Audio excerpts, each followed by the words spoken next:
Piles বা অশ্ব এমন একটি সমস্যা যা দেখা দিলে ঘরোয়া টোটকা তো করা উচিতই নয়, তার সঙ্গে সময় নষ্ট করা উচিত নয়। আজ আমি এমন কিছু সমস্যার কথা বলবো যা চিনতে পারলে আপনি খুব দ্রুত জটিলতা থেকে মুক্তি পাবেন। আমি ডক্টর কৌশিক রায়চৌধুরী। গত 40 বছরে প্রায় 37,000 লোকের চিকিৎসা করেছি। 90% রোগী, আমার অভিজ্ঞতা থেকে বলছি, প্রাথমিক সংকেতগুলোকে অবহেলা করে অনেক দেরিতে ডাক্তারবাবুর কাছে আসেন, যখন আর সহজ কোনো সমাধান থাকে না। তাই আজকের ভিডিওটি শেষ পর্যন্ত দেখুন।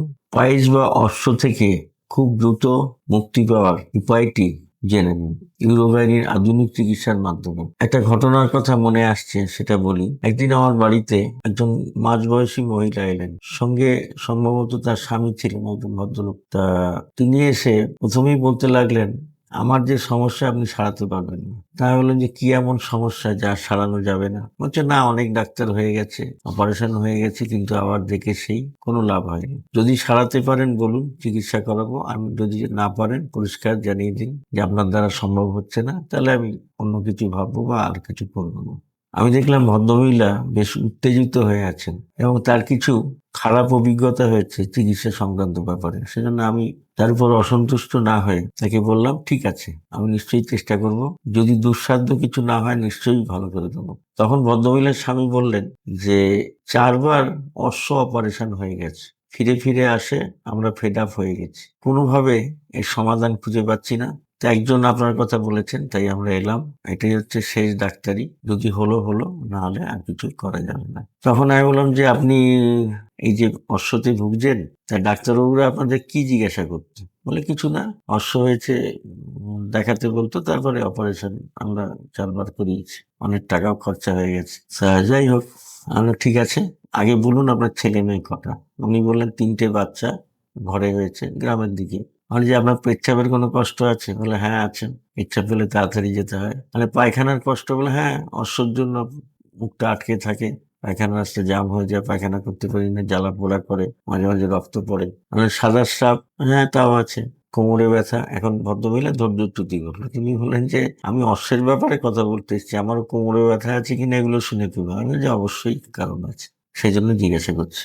তারপরে আমি এক্সামিন করে দেখলাম পায়খানার দ্বারে দুটো বড় বড় অশ্ব বা পাইলস ঝুলছে, এবং তাদের মধ্যে একটার অবস্থা বেশ খারাপ, ইনফেকশন হয়েছে, এবং তার আগে যে অপারেশন হয়েছিল তার কিছু চিহ্ন রয়ে গেছে। তখন আমি ওদের কিছু জিনিস বোঝানোর চেষ্টা করলাম, সেটা আপনাদের প্রথমে বলছি, তারপরে ডায়াগ্রামে দেখাবে। কি ঘটনা ঘটেছিল? ওনার যখন নর্মাল ডেলিভারি হয় ঘরে, তখন ডেলিভারির আগে নিচের অংশটা একটু কেটে দিতে হয়, সেটা তো প্রথম ডেলিভারির সময় কেউ তা করেননি, বাচ্চাটাকে টেনে বার করে দেওয়া হয়েছে। তার ফলে কি হয়েছে, পেচ্ছাপের থলির সামনে পর্দা ছিঁড়ে পেচ্ছাপের থলি নেমে গেছে, পায়খানার রাস্তার সামনে পর্দা ছিঁড়ে পায়খানার রাস্তা নেমে গেছে, এবং পরবর্তীকালে পায়খানার অ্যাক্সিসটা ঘুরে যাওয়ায় উনি যখন পায়খানা করতে বসেন তখন পায়খানাটা সোজা রাস্তায় নামে না, পায়খানার রাস্তাটা ঘুরে যাওয়া, ওনাকে অনেক প্রেসার দিতে হয়, এবং সেই প্রেসার দিতে গিয়ে ওনার অ্যানাল ভেন বা পায়খানা রাস্তার চারপাশে যে শিরাগুলো এত ফুলে গিয়ে অশ্ব তৈরি করেছে। আমি এক্সামিন করে দেখলাম যে এই ব্যাপারগুলো সবই আছে। ওনাকে বলা হলো, পরে ওনার হাজবেন্ডকেও দেখালাম, তারপরে ছবি এঁকে ব্যাপারটা বোঝানো হলো। আমি কি দেখিয়েছিলাম, কি বুঝিয়েছিলাম আপনাদের একটু বলি। দেখুন, এটা নাভি, এটা তলপেট, এটা মেয়েদের জরায়ু, এটা পেচ্ছাপের থলি, এখানে পর্দা থাকে, এটা পায়খানার রাস্তা, এখানে পর্দা থাকে, এটা মাসিকের ঘর, এটা ডিম্বাশয়, এটা ডান দিক বাঁ দিক। আচ্ছা, এবার কি হয়েছে মনে করুন, ভিতরে একটা বাচ্চা রয়েছে। এই বাচ্চা এখান দিয়ে ডেলিভারি হলো, যখনই ডেলিভারি হলো তখন কিছু কিছু ঘটনা ঘটলো। কি ঘটলো? পেচ্ছাপের থলির সামনে পর্দা ছিঁড়ে গিয়ে এটা নিচে নেমে গেল, পায়খানা রাস্তার সামনে পর্দা ছিঁড়ে গিয়ে এটাও নিচে নেমে গেল। তার পরবর্তীকালে তার পেচ্ছাপের কষ্ট শুরু হলো, পায়খানা কষ্ট শুরু হলো, এবং এই পায়খানা কষ্ট শুরু হওয়ার পরে উনি যখন প্রেসার দিয়ে পায়খানা করছেন, তখন মুখের কাছে এরকম দুখানা অশ্ব তৈরি হলো। এবার এই অশ্ব চিকিৎসা কেন বারবার ব্যর্থ হচ্ছিল, তার কারণটা দেখুন। ডাক্তারবাবু অশ্বটার অপারেশন করেছেন একাধিকবার, কিন্তু এই যে পায়খানা রাস্তাটা নিচে সরে গেছে, এটাকে যে উপরে সেটিং করা দরকার সেটা উনি করেননি। না করার ফলে কি হয়েছে, উনি অশ্ব অপারেশন করেছেন, আবার পেশেন্ট কোত পেরে পায়খানা করেছে, আবার অশ্ব তৈরি হয়েছে, আবার অপারেশন করেছেন, আবার কোত পেরে পায়খানা, আবার অশ্ব, এই করে করে বারে বারে অশ্ব এবং তার অপারেশন হয়ে গেছে। এখন পার্মানেন্টলি উনি আর কোনো চিকিৎসাতে বিশ্বাসী নন, এখানে ইনফেকশন হয়েছে, জ্বালা পোড়া করে রক্ত পড়ে, কিন্তু উনি রাজি নন। আচ্ছা, তাহলে চিকিৎসাটা কি করা উচিত ছিল বা কি করতে হবে? সেটা হচ্ছে, এই যে পায়খানা রাস্তাটা নেমে গেছে, এটা নিচ থেকে উপরে সেটিং করে দিতে হবে। এবং এটা মাসিকের ঘরের ভিতর দিয়ে করা যায়, যে পেলভিক ফ্লোর রিপেয়ার বলে।